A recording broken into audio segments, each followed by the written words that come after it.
Okay, imagine this for a moment. President who appointed a governor over a people or a state, right? One day ups and goes to that state and says that, imagine you, and says that, okay, people of this state, I appointed this governor for you as your leader. How has he been leading you so far? Tell me, do you have any issues with him? And then the people will now up and say, we have this, so he did this, he doesn't do this, he does this, he doesn't do this. And then the president will now stand up and say, call this governor for me. Then they now bring the governor and he sits with the people and he is now, questioned with regards to how he treated his people, and he's asked about their complaints, the complaints they have of him. Let him defend himself. Do you see that happening in this our era? Has it ever happened? Does it even happen? Do leaders even give a fanny about what the people think of them? Do they care? I don't know. Now, listen to this beautiful story, because this happened in the time of Umar bin Khattab radiallahu anhu. It is said that Umar bin Khattab radiallahu anhu appointed Saeed bin Amir as the governor of Hims, right?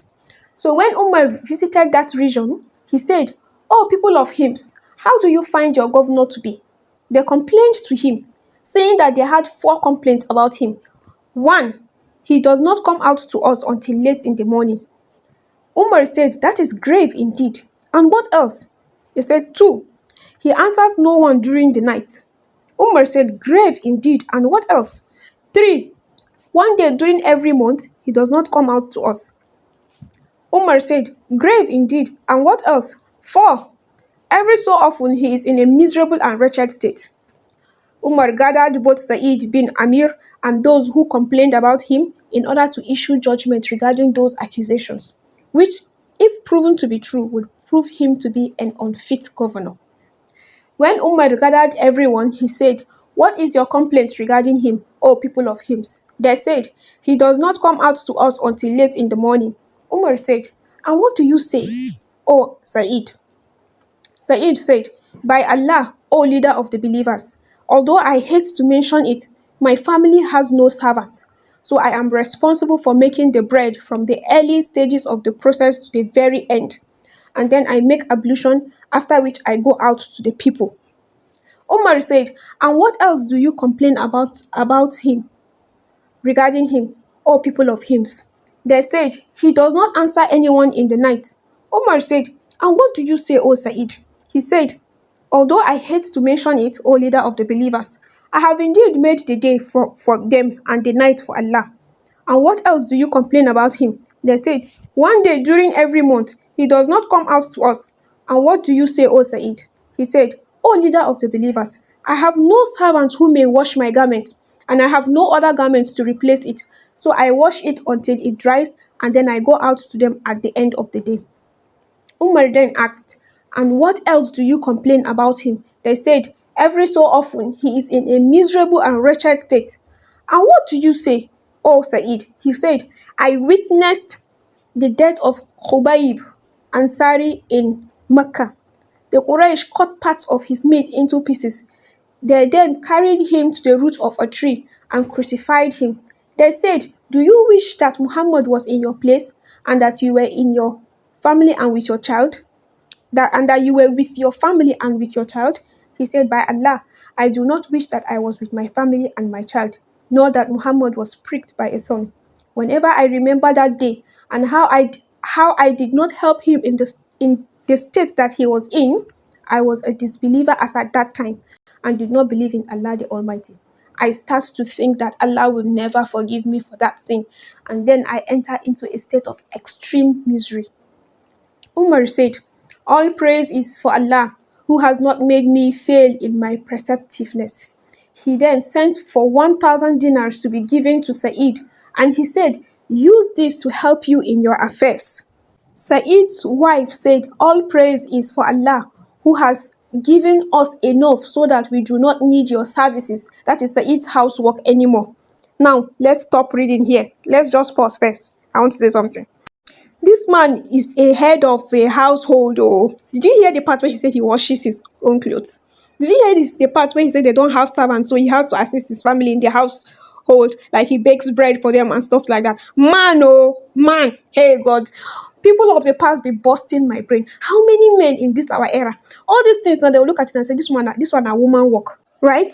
You could be saying, I am a governor, they hold me, governor, doing house chores. No, these people humility wanted to choke them. So humble, man. Hey God. I love it for us. I love it, guys. So much so that he prioritized taking care of his family over outsiders. Your family first. Is that not what this man is doing? Yes, he has responsibility for the community, like he's their leader, but he will take care of his family first. He puts his family into consideration, even as he like apportioned his time. I do this for my family before I go out and do this for you people. They come second. Hey, God, intentional man. Okay, let me not get overly excited. Now, look at what he did after they gave him money to ease his affairs. Did he stop? Let's read further. He said, do you wish for better than that? That is, we give it to someone who will bring it to us when we are in most need of it. She said, yes.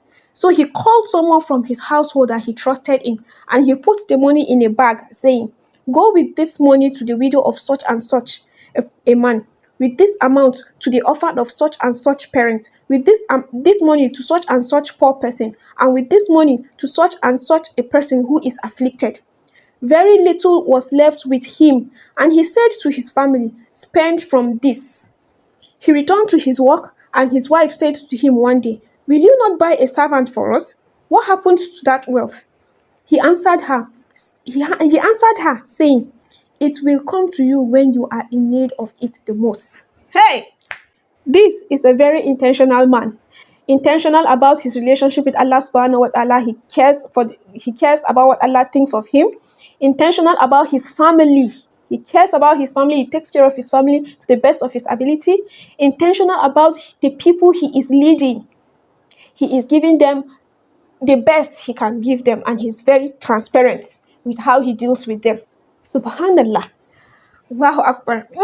God, oh, may Allah make us good people. May we be good servants of Allah. May we take Allah as priority, take our family as priority, and take the people we are leading as priority. In this our time, age and time, do we still have people like this? Are we like this?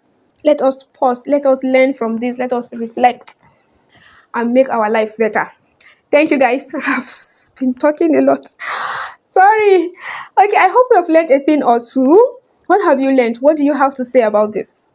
I would love to hear from you guys. Don't forget to subscribe. Don't forget to follow. I will see you in my next video. I remain Hawali. Bye.